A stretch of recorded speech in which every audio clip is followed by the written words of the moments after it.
Hello दोस्तों, सभी भाई को नमस्कार, राम राम। कैसे हो सब? कच्चे गुजराती यूट्यूब चैनल पे सभी दर्शकों का स्वागत है। चलो अभी आप इस वीडियो की बात करें तो अभी दिख रहा है इस घोड़ा। तो इस घोड़े की बात करें तो इस घोड़े का नाम है रौफ। कलर की बात करें तो हमें कच्छ में बोलते हैं इसको रोजा, और बाहर से मित्र बोलते हैं सब्जा।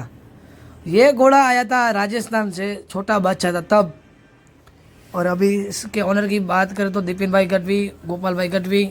सवार की बात करें तो सवार गोपाल भाई गढ़वी। अभी बड़ी तैयारी चल रही है और इस घोड़े को स्टार्ट भी गोपाल भाई गढ़वी ने किया है। फील्ड की बात करें तो भेड़िया माता जी मंदिर, उधर फील्ड बहुत अच्छी है।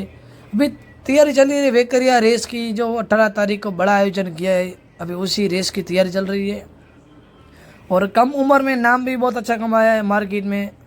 बहुत ही नामचीन घोड़ा है ये, कच्छ में बहुत ही अच्छा चलता है। अभी 18 तारीख की बड़ी तैयारी चल रही है दोस्तों। बहुत ही अच्छा और रफ्तारबाज घोड़ा है। तो दोस्तों, मेरा ये वीडियो आपको पसंद आया तो मेरी यूट्यूब चैनल को आप लाइक कीजिए, शेयर कीजिए और सब्सक्राइब कीजिए। बने रहना मेरी यूट्यूब चैनल पे दोस्तों। धन्यवाद। और दोस्तों, ये घोड़ा आपको बता दूं जरपरा कच्छ का है। बहुत ही नाम अपने कर चुके गोपाल भाई गढ़वी।